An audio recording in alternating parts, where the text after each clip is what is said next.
नमस्कार दोस्तों, आज हम छत्तीसगढ़ के इतिहास में कांकेर के सोमवंश के विषय के बारे में जानेंगे। कांकेर के सोमवंश में जितने भी शासक आते हैं उनके उनके शासकों के बारे में कहाँ कहाँ उल्लेख किया गया है, कहाँ से उनकी स्रोत सामग्री मिलती है, ठीक है, उसके बारे में जानेंगे। कहाँ कौन कौन से शिलालेख से, कौन कौन से ताम्रपत्र से उनके बारे में जानकारी मिलती है, ये सब के बारे में जानेंगे। पहले मैं बता दूँ, ताम्रपत्र उसे कहेंगे जो तांबे में उल्लेख किया गया हो, ठीक है, तांबे में लिखा गया हो उसे ताम्रपत्र कहेंगे। और शिलालेख उसे कहेंगे जो शिला में अंकित किया गया। शिला मतलब पत्थरों में अंकित किया गया हो, मतलब लिखा गया हो, जो उल्लेख किया गया हो उसे बोलेंगे शिलालेख, ठीक है। तो आइए जानते हैं कांकेर के सोमवंश के बारे में, ठीक है। आज का टॉपिक है कांकेर के सोमवंश, ठीक है। कांकेर के सोमवंश के बारे में जानते हैं। इनका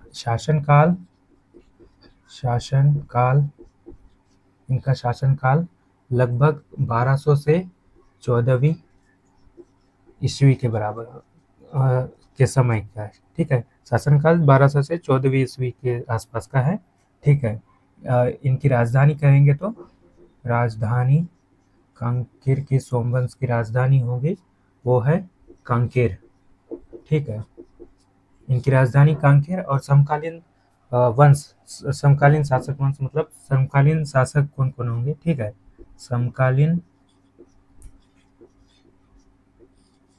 इनके समय में शासन करने वाले और कौन कौन के वंश थे, ठीक है। समकालीन शासक या वंश तो कहेंगे वो है कवर्धा क्षेत्र में, छत्तीसगढ़ के कवर्धा या कबीरधाम के क्षेत्र में शासन चल रहा था फणिनाग वंश का।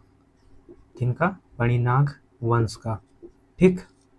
और रतनपुर के इलाके में, रतनपुर और रायपुर के इलाके में, रतनपुर और रायपुर के कलचुरी वंश, मतलब सोमवंश के समकालीन जो वंश थे कौन कौन से इलाके में, कवर्धा और रतनपुर और रायपुर के इलाके में वो समकालीन थे, ठीक है। कवर्धा क्षेत्र में फणिनाग वंश का शासन चल रहा था, रतनपुर और रायपुर क्षेत्र में कलचुरी वंश का शासन चल रहा था, ठीक है। तो अब इनके जो कांकेर के सोमवंश के जो उसमें से एक प्रसिद्ध शासक है वो है सिंहराज, ठीक है। इन्हें संस्थापक भी कहा जा सकता है। कांकेर के सोमवंश के शासक के प्रथम शासक है, संस्थापक कहेंगे इनको, संस्थापक सिंहराज, ठीक है। सिंहराज के बाद हुए सेकंड शासक वह है व्याघ्रराज या वागराज, ठीक, वागराज। और इसके बाद हुए शासक वो हुए वोपदेव। क्या नाम? वोपदेव, ठीक।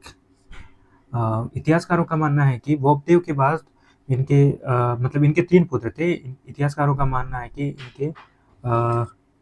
इनके बाद जो इनके पुत्र है सोमवंश, जो वोपदेव का कांकेर का जो शासन है 3 भागों में बट गया, ठीक है, वोपदेव के बाद। और इनके पुत्र थे, एक है कर्णराज और एक पुत्र है सोमराज और तीसरे पुत्र है आपका कृष्णराज। कौन कौन से प्रथम इनके संस्थापक कहे जाएंगे वो है सिंहराज, उसके बाद व्याघ्रराज, ठीक है, उसके बाद वोपदेव के बाद कर्णराज, सोमराज और कृष्णराज में कांकेर 3 भागों में बट गया, ठीक है। तो सोमराज के पुत्र होंगे पंपराज, ठीक है। सोमराज के पुत्र होंगे पंपराज और इसके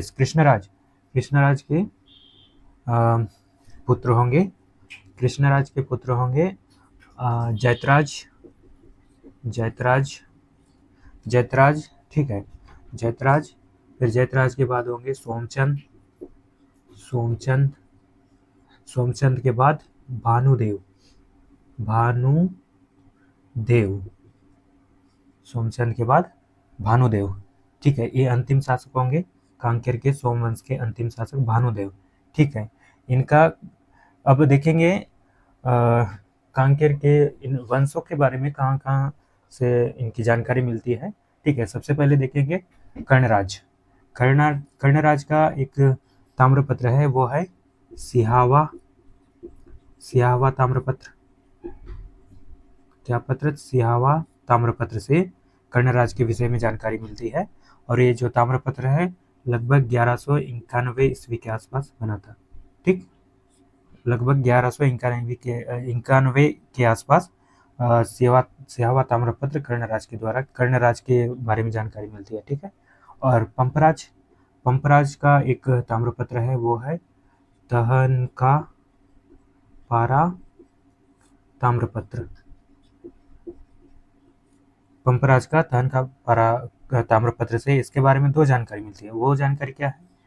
एक है पंपराज के तहनकापारा ताम्रपत्र से जो सोमराज का पुत्र पंपराज है, इसके बारे में जानकारी में, मतलब पंपराज का पिताजी सोमराज है, इसके बारे में जानकारी मिलती है। ठीक है, पुत्र के बारे में। ठीक, तहनकापारा ताम्रपत्र से। और इसके और दो, एक हो गया पुत्र के बारे में जानकारी मिलती है, और एक जानकारी मिलती है वो है लक्ष्मी नारायण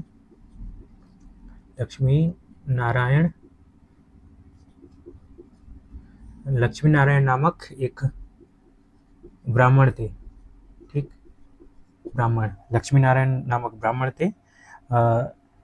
पंपराज द्वारा इनको दो जगहों का उल्लेख मिलता है। ठीक है, पंपराज द्वारा लक्ष्मी नारायण नामक ब्राह्मण को दो स्थान को दान में दिए जाने का वर्णन मिलता है। ठीक है, वो है जैतरा है चितली, और एक स्थान है चितली, जैतरा और चितली। ठीक है, फिर से एक बता दो, तहनकापारा ताम्रपत्र जी है वो है पंपराज का। ठीक है, इनके बारे में ये जानकारी मिलती है कि इसके बारे में दो जानकारी मिलती है। एक तो पुत्र है, कौन? पंपराज, सोमराज का पुत्र पंपराज है, इसके बारे में जानकारी मिलती है। और दूसरा है लक्ष्मी नारायण नामक एक ब्राह्मण है, उनको पंपराज द्वारा जैतरा और चितली नामक दो स्थान दान में दिए जाने का इसके बारे में उल्लेख किया गया है। ठीक है, इसके बारे में जानकारी मिलती है। ठीक है, और एक है, ये है भानुदेव, इनका है कांकेर शिलालेख।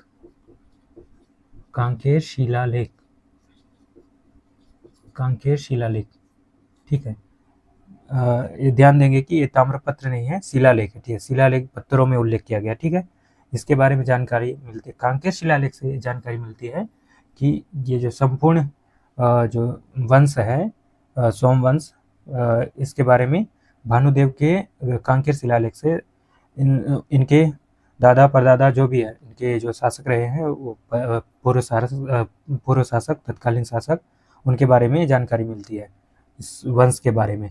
ये लगभग कांकेर शिलालेख लगभग 1320 ईस्वी का शिलालेख है। ठीक, और तहनकापारा शिलालेख जो है ये है 1214 ईस्वी का ताम्रपत्र है। ठीक, कांकेर शिलालेख 1230 ईस्वी का है, और तहनकापारा ताम्रपत्र 1214 ईस्वी का है। ठीक, और सिहावा ताम्रपत्र जो कर्णराज के विषय में जानकारी मिलती है, यह 1191 ईस्वी का है। ठीक है, और एक बात जानकारी मिलती है वो है खैरागढ़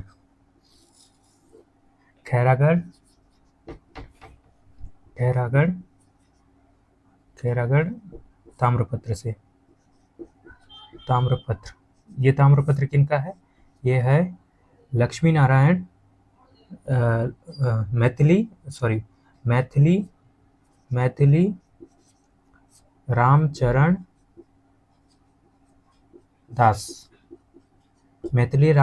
दास के खैरागढ़ ताम्रपत्र से हमें जो है कांकेर के सोमवंश के बारे में जानकारी मिलती है। ठीक है, ये खैरागढ़ ताम्रपत्र किनका ताम्रपत्र मतलब ये मैथिली रामचरण दास जी के ताम्रपत्र है। इस खैरागढ़ ताम्रपत्र से भी कांकेर के सोमवंश के बारे में जानकारी मिलती है।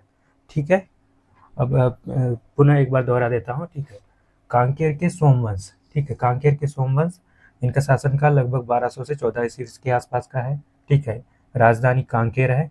ठीक। समकालीन जो शासन करने वाले जो वंश है वो है कवर्धा क्षेत्र में पणिनाग वंश का शासन चल रहा था। ठीक। और रतनपुर और रायपुर इलाके में कलचुरी वंश। ठीक है। अब पूछा जाए अगर कांकेर के सोमवंश के समकालीन जो वंश है वो कौन कौन से हैं, वो है कवर्धा क्षेत्र में पणिनाग वंश और कलचुरी वंश। ठीक है। रतनपुर और रायपुर में कलचुरी वंश, कवर्धा क्षेत्र में पणिनाग वंश। ठीक है। इसके बारे में मतलब समकालीन शासक थे। ठीक। अब इनके वंश के बारे में जानिए। इनके संस्थापक है सिंहराज जी, सिंहराज शासक। ठीक है। उसके बाद हुए व्याघ्रराज या वाघराज कहेंगे।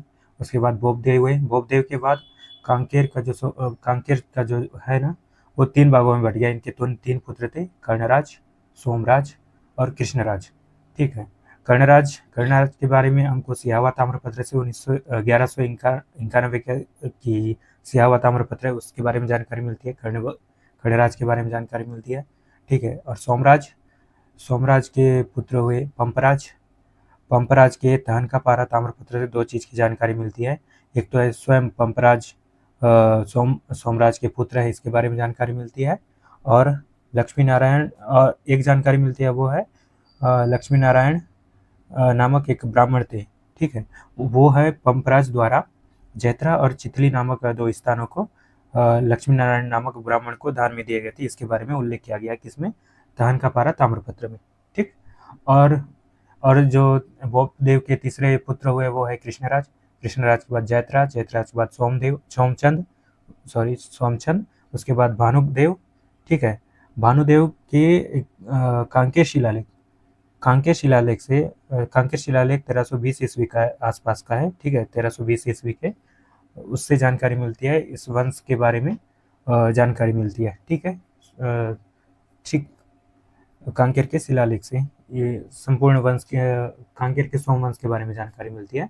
और एक है जो खैरागढ़ के ताम्रपत्र, वो है किनके, मैथिली रामचरण दास जी के खैरागढ़ ताम्रपत्र से कांकेर के सोमवंश के बारे में उल्लेख किया गया है, उसमें उसके बारे में जानकारी मिलती है।